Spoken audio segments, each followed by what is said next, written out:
Good afternoon, everybody. Thank you for joining us.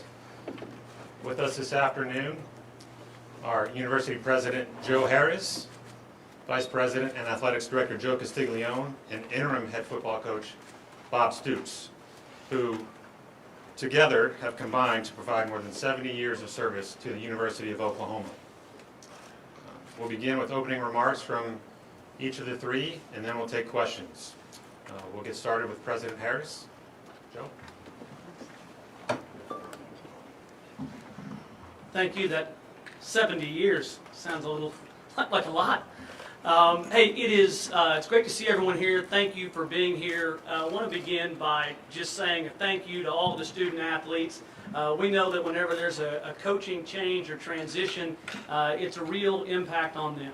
They had a remarkable season, obviously a bowl game to go, but a 10-2 season, and we couldn't be more proud of them and grateful to them, and of course, all the alumni and friends. And also, obviously, want to thank Coach Riley for his service, and Caitlin and the girls.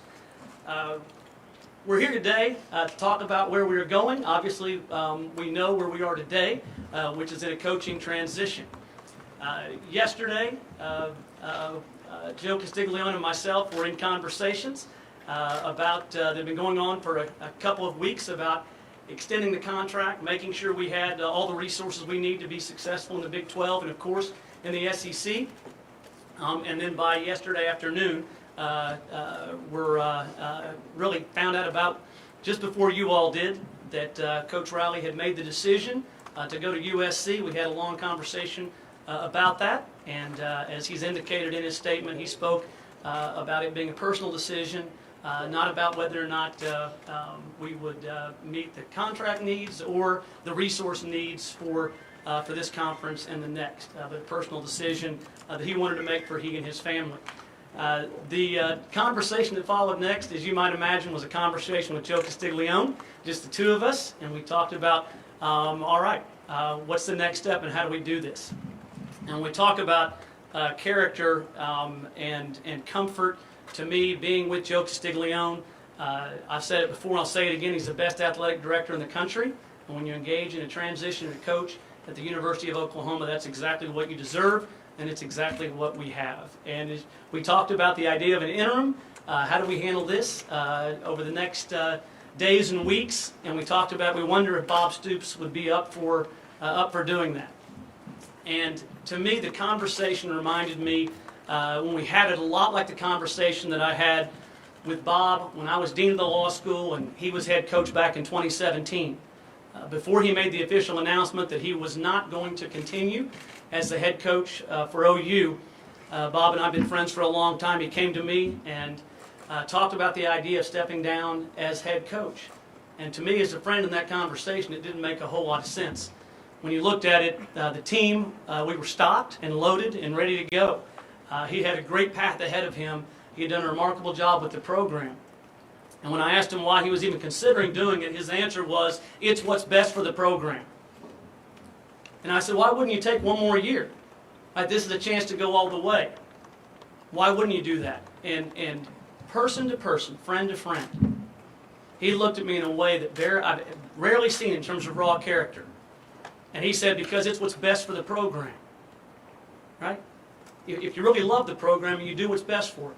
And what's best for it right now is for me to go ahead and step aside whenever our program is where it needs to be. And he did that in a way that was incredibly thoughtful. Flash forward to yesterday. Joe and I chat for a few minutes, surprised by the decision that had been made. And we call Bob. And he can give you details. He was hard at work, and he'll describe that in a second when we called him. But we reached out to Bob, and we began the preamble, speakerphone conversation with Joe and I on one end and Bob on the other. We began the conversation and began walking into the idea of, would you take over as interim coach, interim head coach? And before we could complete the question, his exact answer, and you can hear it from his lips, was, of course I will. Right? Of course I will. Anything I can do, I'll do. That was his immediate answer. And so as we stand here and we look forward to the next chapter for the University of Oklahoma football program, we do it with a remarkable team, both on the field, that one going into the bowl game that's upcoming, and also with a great team here as we lean forward. We have individuals that are of remarkable character, that are incredibly seasoned, and we are unified and we are resolute, and we each have multiple decades of service to the university. We love this place, and we are committed to finding, and certainly will find, one of the absolute best jobs in the country, the next person to add to the Sooner legacy. Right? It's a place with an incredibly deep legacy. Everybody here walked past the statues on their way here, and the great place about OU is we don't just create, we don't just have legacies, we create legacies. So we're here today, surprised by yesterday, but with unlimited excitement for tomorrow. And to add more color to that, I'm proud to introduce my friend and the best athletic director in the country, Joe Castiglione.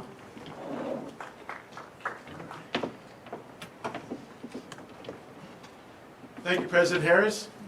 Just made me think for a second.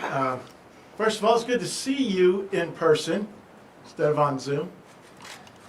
And it was about 5 years ago when we were almost right here in this very place talking about Coach Stoops and thanking him for his extraordinary years of service as our head coach and introducing Lincoln Riley as our new head coach. And you all have to be excited because we found our interim coach from the ranks of you, the media. You've got to be thrilled about that. So you got somebody who's not only serving the athletic department, the student athletes, it's one of you. It's fantastic. But as President Harris said, this is really a moment in time that helps define whatever our next chapter is going to be. And I am so excited about that chapter. Is going to be another great one in the history of the University of Oklahoma. I want to join President Harris by thanking Coach Riley and wishing he and Caitlin, Sloan, and Stella the very best as they launch into a new chapter of their journey. We appreciate all they've done, contributing to Oklahoma's incredible tradition over the last 5 years as head coach and 2 before that as assistant coach.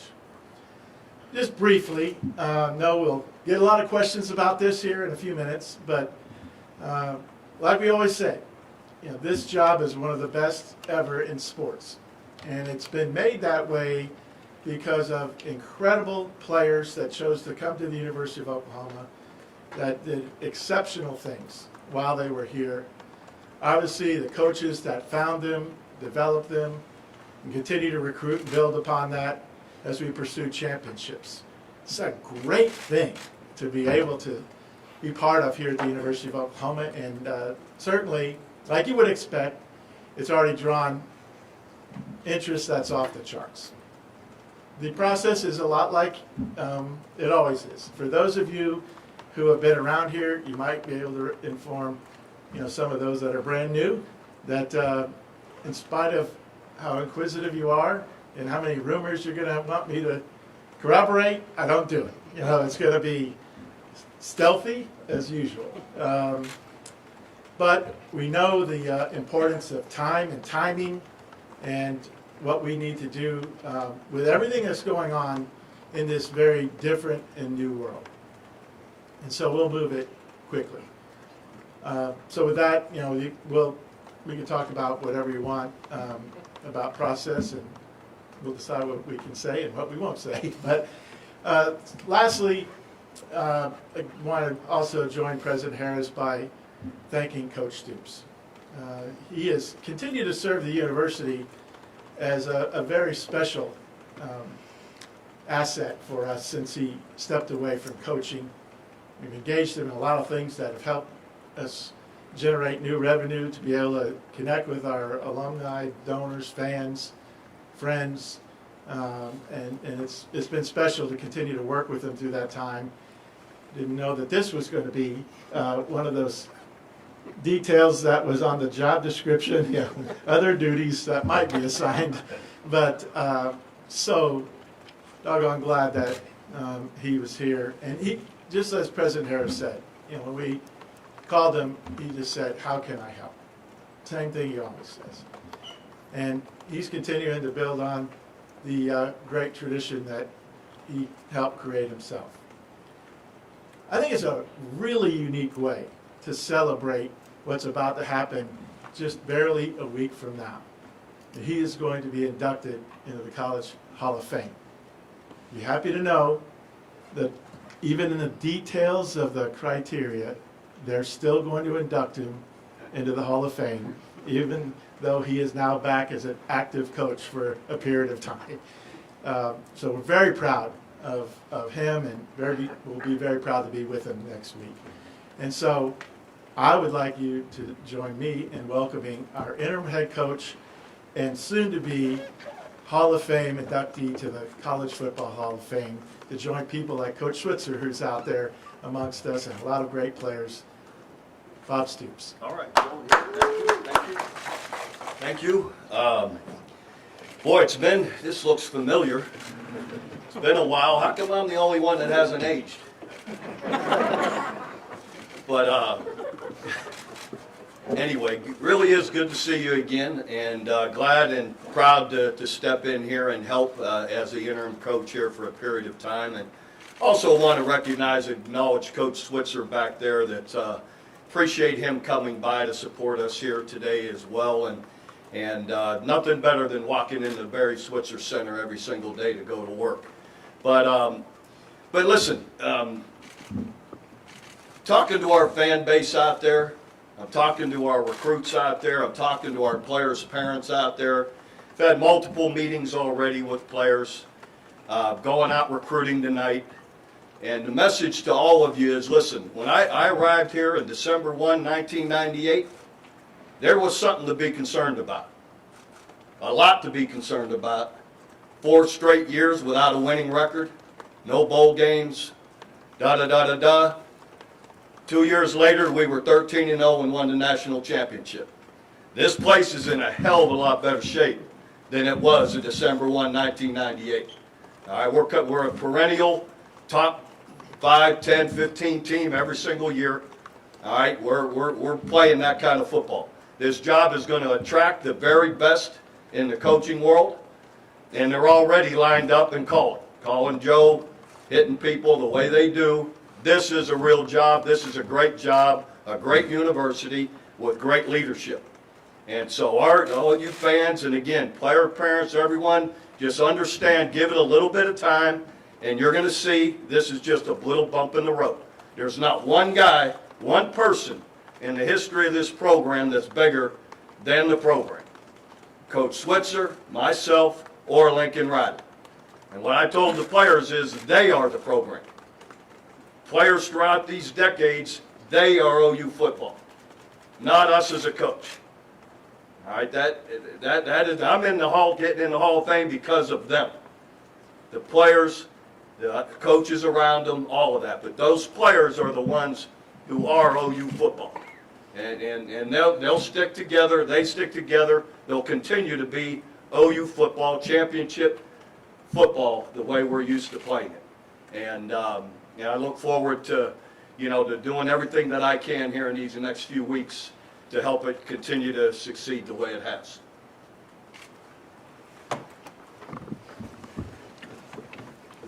Okay, thank you, Coach. We'll get into the Q&A portion of the afternoon. If you have a question, please raise your hand and I'll get to you. We'll start with Brian Aber. Yeah, Bob, wanted to ask you, when you found out that Lincoln was leaving, what were your thoughts then? And then, after that phone call yesterday, and what's the most important thing for you here over these next few weeks? You mentioned recruiting the players that are currently there. Well, of course, I'm not much on, you guys know, you hadn't been gone that long, that I'm not much on talking about my feelings or thoughts or publicly about any of that. Disappointed, sure.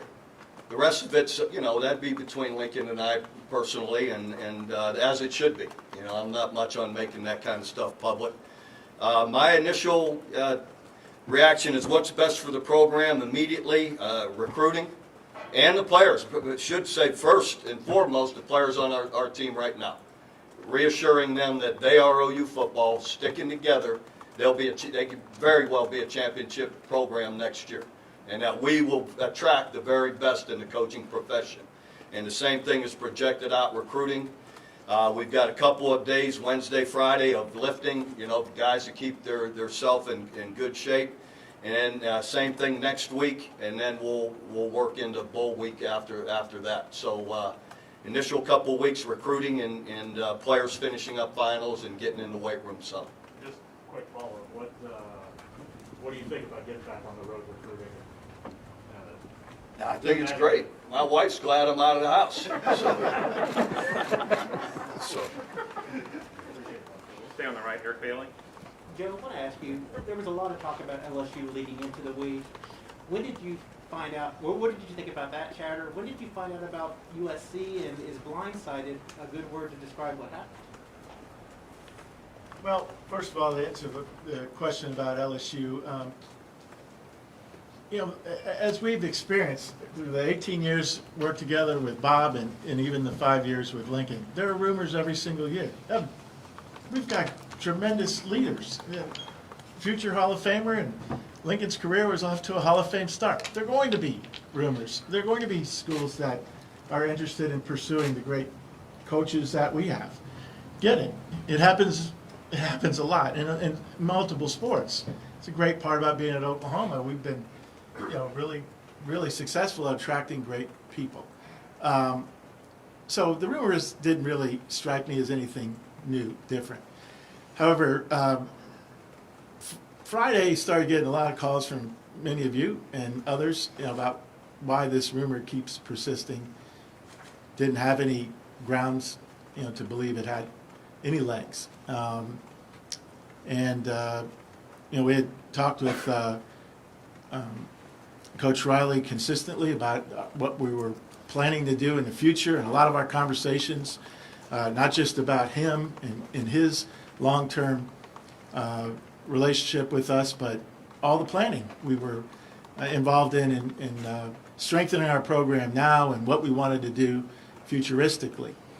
So, the rumors are what the rumors are. Then on Sunday morning, latter part of Sunday morning, got a call from him that said he was considering and would speak to USC, and then he would get back to us. We agreed to meet a couple hours later, and President Harris and Lincoln and I met, and that's when he told us that he had a visit and he was making the decision to take a unique opportunity. Jason Kersey. Bob, we've seen that Lincoln's taken a lot of his assistants to USC, so I'm wondering, how are you going to go about filling out the staff for the bowl game? Well, we'll see. That's not unusual. When you have coaching changes, assistant coaches are caught in the middle of it on whether to go, not go, all of that. So that's just ongoing. So for me I don't think it's definitive who would be staying, who it would not be. So that we'll have to wait and see here in this week how it goes with the assistant coaches. But there was a good number of them in our meeting this morning, ready to work and going out tonight to go to work recruiting. And did you have to take a break from your deal with Fox? How does that all work? Well, I was just on a Zoom with them for 20, 30 minutes ahead of coming to see you guys, getting ready for the Big Ten championships. We got our show will be on an hour ahead of the Big Ten championship, and I'll be there. I'll be there Saturday. I wouldn't be if there was something here that would need my attention, but being that it's a Friday evening and a Saturday, I'm able to work it out. We asked if you could wear OU gear on the set, but Yeah. so far we haven't had any approval of that. Offers Billow. Yeah, Bob, a lot of the players on the roster now aren't ones that you recruited, but how much fun is it going to be to work with Isaiah Thomas, Jeremiah Hall, the guys of that final class that you... They did commit to me. Right. No, I hadn't been gone that long. No, they Some did. of them have committed to me, so yeah. 2018 and on up, but That's what a few of them had said. The guy I'm committed to, I get to go win a game with. So hopefully it'll work out that way. I'm looking forward to it, very much so. Okay, left side, Barry Trammell. Yeah, Joe C., what were the reasons Lincoln gave you for leaving? And the idea that this is something that's been percolating for several weeks. What's the center of his unrest about the OU job? There wasn't any mention of any unrest. In fact, we were talking about all the positives of the job of where we are now, what we were planning to do going forward, which we're going to continue to do. That's just the bottom line. But when he talked to President Harris and I, he said that he was intrigued by a different kind of opportunity. He was absolutely happy with everything that we had talked about currently, infrastructure, support, resources, facilities, all the things that we constantly talk about, and then did when Coach Stoops was here. We're always in a mode of constantly improving. So all of that was, in his words, was absolutely great. He just got very intrigued with a different and unique opportunity that he felt was best for him and his family. Dean Blevins.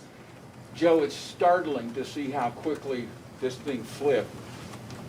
Are you convinced that Lincoln Riley and his people, however you want to put it, had no communication with USC until this last few days? I have absolutely no reason to believe, based on the conversations I had with them ongoing, that there were any conversations prior to the time he informed us. And that's just really all I have to say about it. Yes, go to Myron Patton.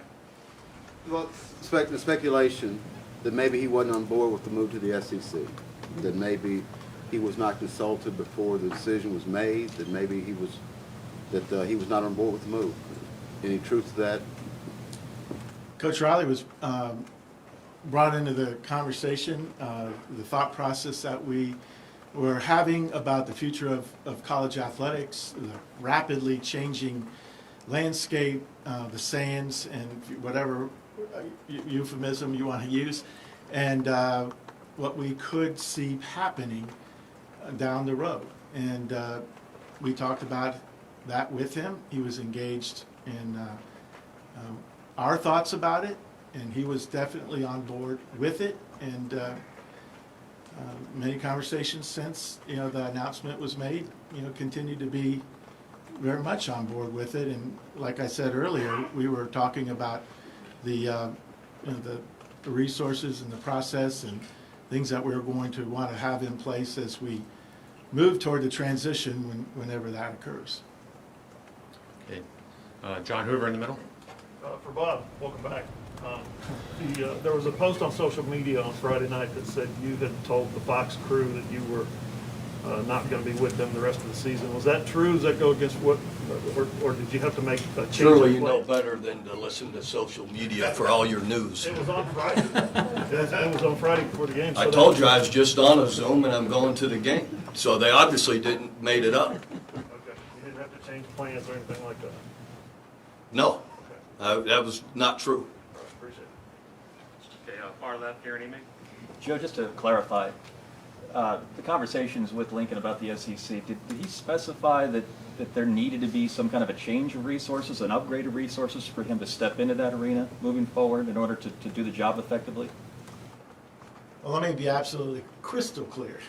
We knew it. So it's a collective effort on everything around that, and we're going into it clear-eyed, and we were and are engaged in a comprehensive review of our program, where we are, how we compare, what's going on in other SEC, all of them, the entire conference, and we're doing our own due diligence to create a really comprehensive transition plan.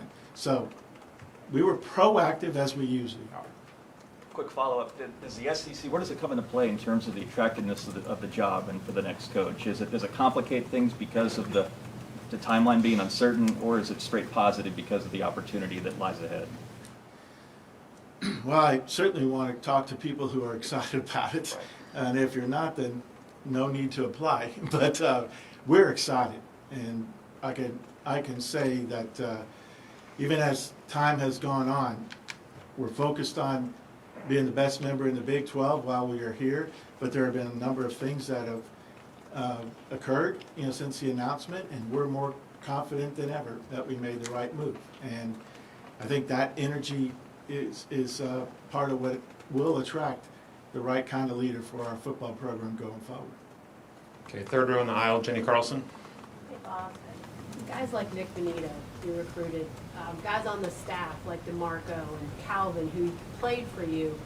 How top of mind were they for you in these last few hours, well, not even a day, I guess, hardly at this point, that you wanted to do this because of guys like that?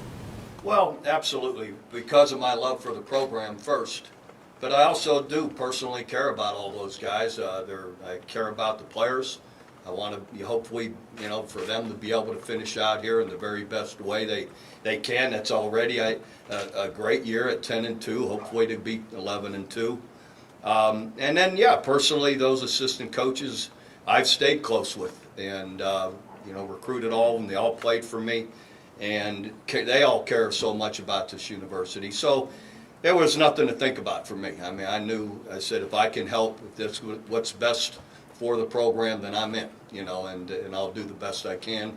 And, those guys are, they're all loyal and care about the university in a big way. Has there been an overriding or a sentiment from any of those coaches that were past Sooners that you can fill us in on in the last days? No, not an overriding sentiment other than, surprise and all. And, so I don't like to speak for them. They'll have their opportunities, but they're all, I know this, they're all right off the bat still working, pushing, working, contacting our current players, making sure everything's okay with them, making sure academics is where it needs to be, checking in on the players, and also recruiting. James Hale. Joe, you've always said throughout your career that you always have a list of coaches just for these instances. But I'm curious about this one because nobody really saw this coming. So did you really have a list, and what kind of coach will you be looking for at this point in OU's football career? I absolutely do have a list. I didn't necessarily know when I'd have to activate it, but thought it might be well down the road. But that being said, that's why you have a list. And I've already engaged in the process to review those people that I had identified. And sometimes it happens is you go along the way, some other candidates may present themselves that heretofore would have not, you may not have thought would ever be possible. And so you vet those as well. But the type of coach that we're looking for is the type of coach like Coach Stoops, type of coach like Lincoln Riley, the type of coaches that we hire in our program, and that are really possess the competency, the confidence, the character, the ability to develop the chemistry in a program and have a clear vision for how they're going to put this program in a position to constantly compete for championships, and know that they're going to be surrounded by all the resources and the people that are committed to the same thing. That's the Oklahoma way, and it's the way that it's worked. We change with the ever-changing rules and environment that require us to be ever mindful of that, but we don't change our value system, and we don't change our passion. I mean, it is locked in. Brandon Drum. This is a two-part question for Bob and Joe. First, Joe, the timeline for this, obviously with the recruiting, you guys can't dive into all the recruiting aspects of it, but the timeline for the coach with National Signing Day rolling up so quickly, just literally 2.5 weeks away, do you have a sense of, when you might make that announcement by chance? I mean, I know you won't dive in, but do you have like a certain timetable that you have that planned out for? And then for Bob, when you walk into a recruit's home, knowing the uncertainty, but knowing your loyalty to the program, what is your overall selling pitch to them? You want to go first? Yeah, I'll just answer real quickly. Brandon, I don't ever put a specific timetable, but based on the conversations I've had with our players, yesterday, some today, we're all three engaged in talking to our commitments, recruits, the families. We understand the dynamics of a world that we haven't really seen much of, since the rule changed. So, again, very proactive about all of that, and we're moving as quickly as possible. And we understand the dynamics of it, and we're using every means possible to be thorough and understand. The most important thing is to find the right and great head coach, but we'll move with appropriate expediency. Come over to the right, Jesse Crittenden. No, Sorry, Coach, go ahead. Well, it's an easy sell. You sell the university. You sell the leadership here that's in front of you. You sell the history of success, not just in the last 23 years, decades of success. And it's going to continue to happen. We've got great leadership, great facilities, a great university to recruit to academically. All of it together, it's still here. And this job, with all of the pluses of it, is going to attract a top great coach. And Joe will find the right great coach. And they're out there, and this is an attractive job. So give it time, and I think everybody will be pleased with it. Okay, Jesse Crittenden. Hi, Joe. Kind of to build on Brandon's question, there's been a lot of stability with the football coach here for the last however long. Just how different is it to kind of be actively looking for a coach like this, and to have Bob in tow? Does that kind of help with not having to be in a hurry in terms of finding a new coach? Well, having Coach Stoops connected to our university in this way is fantastic. Obviously, we talked about that earlier, but he stayed connected even when he stepped away full-time from coaching. So his presence, his wisdom, the love for his university, it shows every day. And it's like I said, when we call them, first thing out of the mouth, how can I help?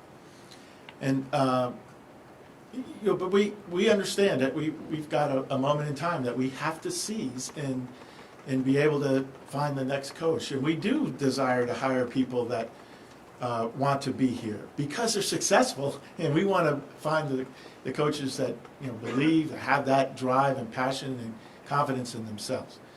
A wise philosopher once said that the University of Oklahoma's football job is one of the very special in all of sport.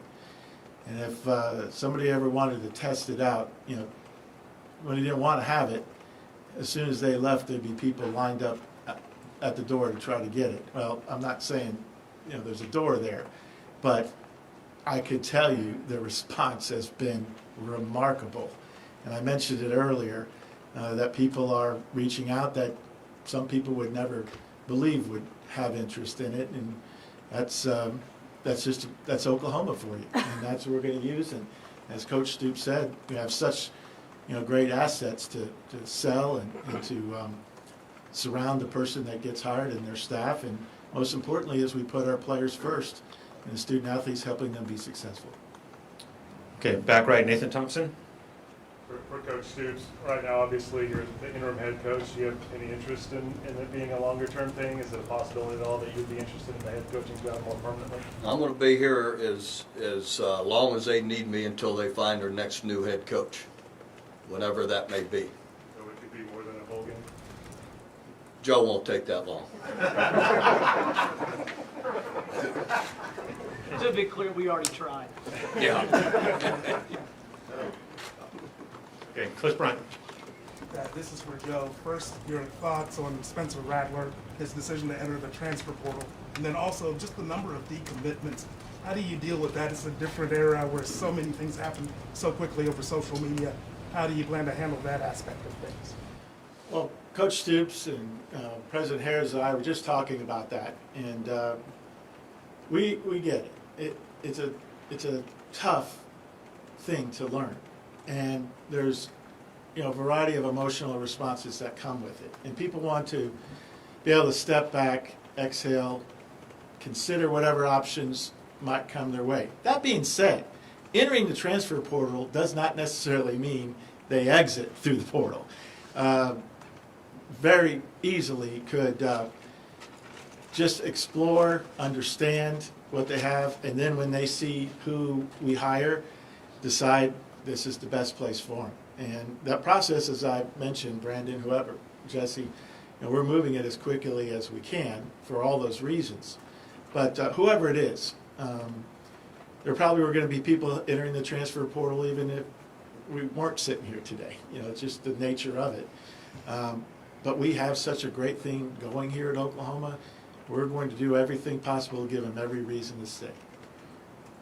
Okay, we'll go third row in the aisle. Hi, Brittany from News 9.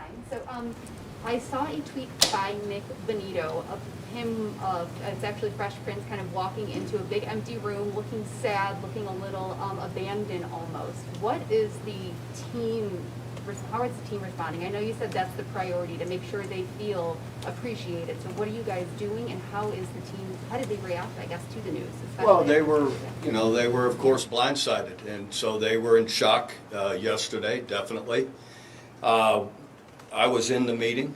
They were very respectful of Coach Riley as he addressed them. Some even, clapped for him as he left, and but in shock. But then after Joe addressed them, and I had an opportunity to address them, again, to understand they are OU football. Not this one guy didn't all of a sudden create OU football. And I referenced when I stepped away 5 years ago that a lot of them weren't in there, some were, but that when I had stepped away, it was like we were at a funeral. I was like, guys, this is my choice. It's okay. You guys are what win. I hadn't made a play in how long? It's okay. And they all started laughing and gave me a standing ovation. And I said the same thing. It's Lincoln's choice to leave. It's okay. You're the ones that are going to make all the plays, or not make the plays. You guys win and lose. You're OU football. He isn't. I'm not. Any other coach that comes here isn't. OU football has been here a long time, and it isn't going anywhere else. It's going to be here, and it's going to be in top of college football, and it's going to continue that way. Back left, Shannon Earhart. Hi. So you talked about the transfer portal and having guys go through and maybe not leave. How many guys have you heard of, or has it just been all social media speculation? It's just going to be all of that. And some will. Some have come to me and said, Coach, I want to play in the bowl game, but I want to look at the portal just in case someone hires doesn't fit me, doesn't work. So, I understand, but it doesn't mean they're not, that they're all looking to leave. I think it's, in today's world, people sometimes look at what the options are if they feel they need to, and then make the right decision for them. But that's, so it'll be ongoing. Some will be true, some won't be. We'll come back to the right, Mason Young. Joe, I was hoping you could elaborate on something you mentioned earlier, the term comprehensive review of the program. Is that more formal or informal, and is there a timetable for that, and what does that entail as it pertains to NIL, recruiting compliance, whatever might be involved in that? Can you just kind of elaborate on that? Well, I think it's more formal than informal. I mean, it's not a cursory review. It's a deep dive. We intentionally do this periodically anyway, but obviously with the big transition ahead, we want to be prepared. We're not going to wait until we step into the SEC to start thinking about that. So we've already started on-campus visits at other institutions. We've been to 4 or 5 already. Everybody has been very open and welcoming and sharing, information, the kinds of things we're looking at, from budgets to financial resources to staffing to how schools are handling the development of state-of-the-art facilities as compared to what we're doing here in Oklahoma. Finding out how we stack up and where we need to continue to make improvements, and then what our future plans are and how those relate to our ability to compete with the best. I mean, we've been doing that for years, and now we have some few years down the road, we'll have a new a group of member institutions that we'll compete against, and and want to be successful in that competition. So we're just trying to make sure our coaches and most importantly, our players and all of our teams are set up for success. Let's go back to Barry. Yeah, Josie, you've made 2 football hires, head coaching, and you've used the Oklahoma model both times. Goes back 80 years, 100 years. You never, one time they've hired a sitting head coach. Always hired an assistant coach looking for an opportunity. Why or why not would you stick to that model this time?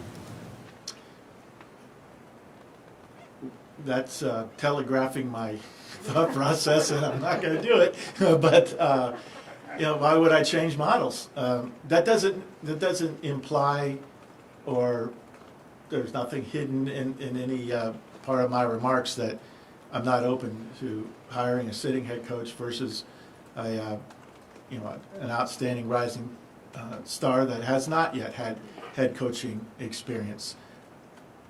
My benchmark is hiring the best coach for the University of Oklahoma. It always has been and always will be. Okay, back to Jason Kersey. Joe, there's been a lot of speculation that some of the recent decommitments, particularly those from Southern California, might follow Lincoln to USC. And with the one-time transfer exception now being sort of the norm, are you concerned that any current players might follow him out there? And is that something that would bother you? In the end, we don't know what's going through every player's mind, but of course we've thought of it, and we've been very positive as they have, and very open in our communication with the types of thoughts and the thought process that they might have. It's not unique to today. When we've had any type of coaching transition, it's the similar type of reaction. The transfer portal's different, where people can leave and go somewhere else and be immediately eligible. Years before, you could hold people together for a little longer. They still may transfer after the new coach is hired, after they get a chance to meet, know, and whether or not there's a fit. But this one's a little different dynamic because they can go immediately. But Coach is constantly engaging with them, and in cases where appropriate, and open to with their families. We know it's. I said earlier, it's an emotional time, but there's a lot here at Oklahoma that drew them here in the first place, and that's why we want to move the process as quickly as we can so that can be settled and stable, and then they can get back to deciding about their future here at Oklahoma. And I think in the end, many will choose to stay. We've got time for just a few more. Gary? For both Joes on this, if you don't mind, is there any part of the process from Lincoln's end that you would have preferred that he handled differently? Whether notification with you guys or keeping you in the loop or dealing with players or... Joe says it's time for me to speak. I'm over my quota. I think it's been proportionate to the expertise. Obviously you wish these events wouldn't happen. And the way that we would like for them to play out don't play in the individual's thinking. He made a personal decision, and he had to approach it. Were we disappointed? Absolutely. And that disappointment lasts until you realize you've now got to move forward. And so, would have liked more notice. We were surprised by it yesterday, but that was his decision, and you can only impact those things that you can control. And once we had that information, he left. Joe and I looked at each other and said, "Well, that was a surprise. Now let's get to work." Okay, Jenny Carlson. Sort of follow up on what Barry asked you, Joe. You have hired assistants in the past. You hired Bob as a defensive coordinator. Lincoln was obviously offensive. What's your mindset on, offense, defense for your next head coach, and does going to the SEC have any bearing on that? And then, Bob, there was reference you were busy when you got the call yesterday. I'm wondering where you were.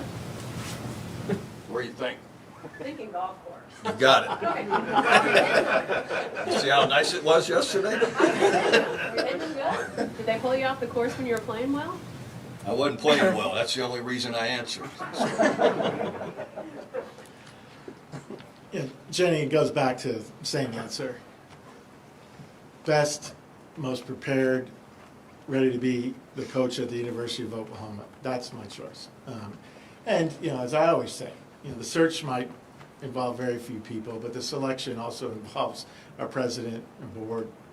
So we converse all the time about where the process is and, when we get ready to make a recommendation, their involvement. But best, the best choice for the job. And I don't get me wrong, I understand, to think through the details of how our program is built and what we want to do, going forward. And at the end of the day, it's still the best person. Dean Blevins. Joe, it's hard to imagine, there's a lot of really good potential prospects, I would think, that are in the playoffs. It's hard to imagine you waiting until the playoffs are over because recruiting, is here, it's ongoing and signing day. How does that restrict you, and how big a factor is it?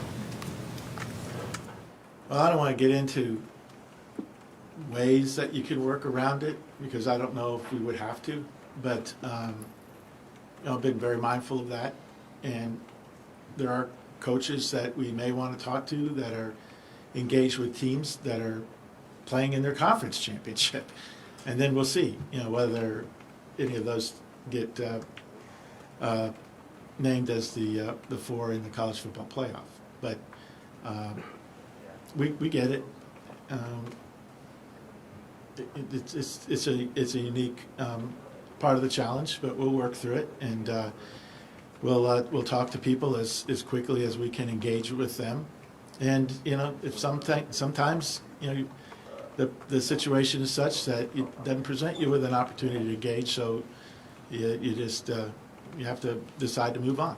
And so again, it gets back to, I know, offense, defense, head coach, top assistant, and then I'll tell you one thing. Who wants to be at the University of Oklahoma? That has something to do with it too. And you do all your assessment, interviewing, deep dive, understand who you want, but part of it also relates to who wants to be here and lead a great program and have the confidence to do it. Okay, last two questions will be to John Hoover and James Hale. John? For Joe and Bob, two-part question. To what degree will you lean on Bob's expertise for the next coach? He did a great job, obviously, with Lincoln. And then for Bob, you've been around a long time. You've got a lot of connections in the coaching industry. There's going to be a lot of your friends who apply for the job, I would presume.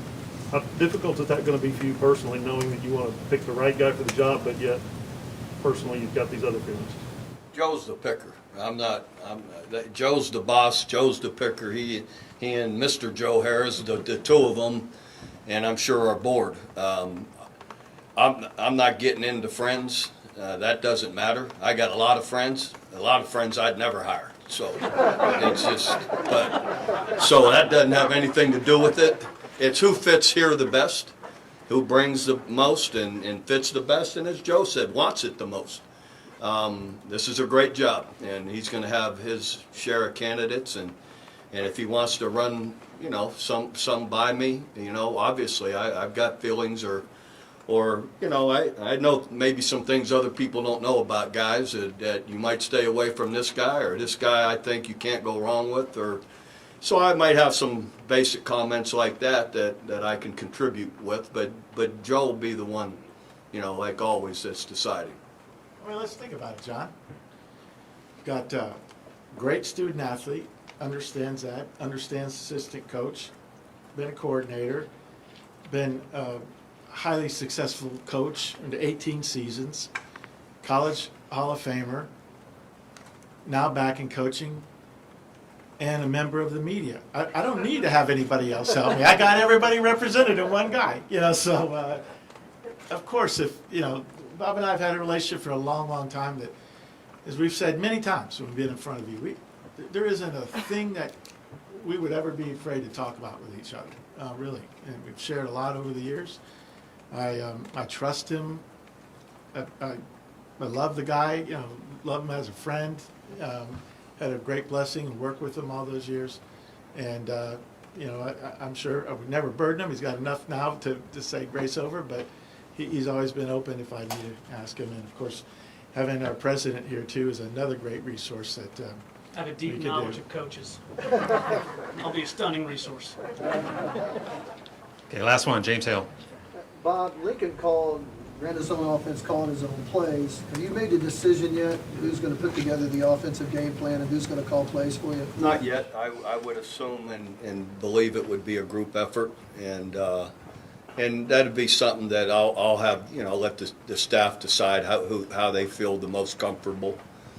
I've been gone a long time, so I not like I can go in there and all of a sudden, heck, even a lot of the terminology is different than when I was there. So it'll be a group effort, and those guys care about the program, these players, and I'm sure they'll all give it their best to give us a great opportunity to win.